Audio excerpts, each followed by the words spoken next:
Again سب سے زیادہ جو نوجوانوں میں مسائل ہیں اس کے حوالے سے، اور کچھ کویسچن تھے اس میں ڈائریکٹ یہ کوئریز آئی تھی کہ آپ سے کیسے رابطہ کیا جا سکتا ہے اور پھر وہ ریہیبلیٹیشن کے لیے کیا پروسیس ہوتا ہے. تو میں چاہتا ہوں تھوڑا سا اس کو اب مینشن کر دیں کہ جو یاسین سائکیاٹرسٹ ہاسپٹل ہے اس میں کس قسم کی سروسز دے رہے ہیں آپ، اور خاص طور پہ ان لوگوں کے لیے جو ڈرگ ایڈکٹ ہیں ان کی ریہیبلیٹیشن کے لیے کیا کیا پروسیس ہوتے ہیں، ذرا اس کے بارے میں پتہ چل جائے. جی ڈاکٹر صاحب پلیز. نہیں بالکل، I think it's relevant question جو پوچھا جا رہا ہے. ینگسٹرز میں آج کل جو پرابلم ہیں، اور یاسین سائیکیاٹرک ہاسپٹل کے حوالے سے بھی ابھی جو اس وقت پیشنٹس ایڈمٹ ہیں، اور جو میں ویڈیو پہ دیکھتا ہوں آج کل وہاں پہ راؤنڈ کرتا ہوں، ایک پیشنٹ اس وقت ایڈمٹ ہے جو 10 سال اور 11 سال کے درمیان کی ایج کا ہے. ہی واز ٹیکنگ کینابس، چرس لے رہا تھا، اور بعد میں اس نے ایمفیٹامین یوز کرنا شروع کر دیا. I think started very early around the age of 8 years. تو بات یہی ہے نا کہ حالات اتنے اچھے نہیں ہیں ینگسٹرز میں. سبسٹنس ابیوز، نشے کے جو وہ ہیں بہت بڑھتے جا رہے ہیں کیسز، اور یہ جو ہے نا فکر کی بات ہے ہمارے معاشرے کے لیے، ہمارے ملک کے لیے، خاص طور پہ کراچی کے لیے. اور یہ اسکولوں میں بھی اب دستیاب ہے، ایزیلی ایکسیس ہے ڈرگس کا.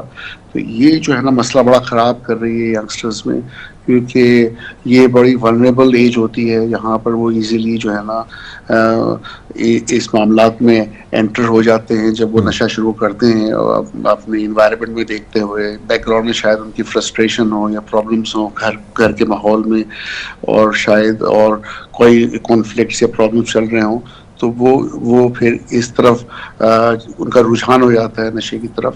اور پھر بہت سے نفسیات کے پرابلم ساتھ میں ہوتے چلے جاتے ہیں، جیسے مایوسی ہے، گھبراہٹ، بے چینی ہے، ایموشنل ایشوز ہیں، غصہ زیادہ آ جانا ہے، اور پھر سائیکوسس جیسے کہ کانوں میں آوازیں سنائی دینا یا سوچنا کہ لوگ دشمن ہیں، ان کے خلاف ہیں.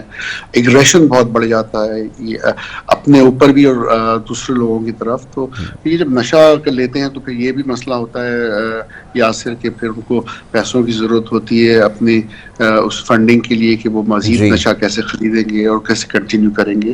اس میں پھر وہ اور غلط ذریعے جو ہے نا استعمال کرتے ہیں، چوری کرتے ہیں، یا کسی طرح سے بھی پیسہ حاصل کرنے کی کوشش کرتے ہیں تاکہ وہ اس کو کنٹینیو کر سکیں نشے کو. تو یہ تو ایک تو بہت بڑا مسئلہ ہے. اور یاسین نفسیاتی اسپتال میں یہ کیا جا رہا ہے یاسر کہ ہم کوشش کرتے ہیں کہ سب سے پہلے تو وہ اس کو اسیس کریں کہ وہ زبردستی لائے گئے ہیں علاج کے لیے، ماں باپ لے کر آئے ہیں کہ خود بھی چاہتے ہیں کہ وہ نشہ چھوڑیں. پہلی چیز تو یہ ہے. دوسرا یہ ہے کہ اس کو ڈی ٹاکس کرے پراپر طریقے سے، کہ تاکہ وہ جو اس کے نشے کے اثرات ہیں، اس کی طلب ہے، وہ جو ہے نا کم ہوتے ہوئے ختم ہو جائے، which takes around 2 to 3 weeks. یہ پروسیس ہے ایکٹیو ڈی ٹاکس کا.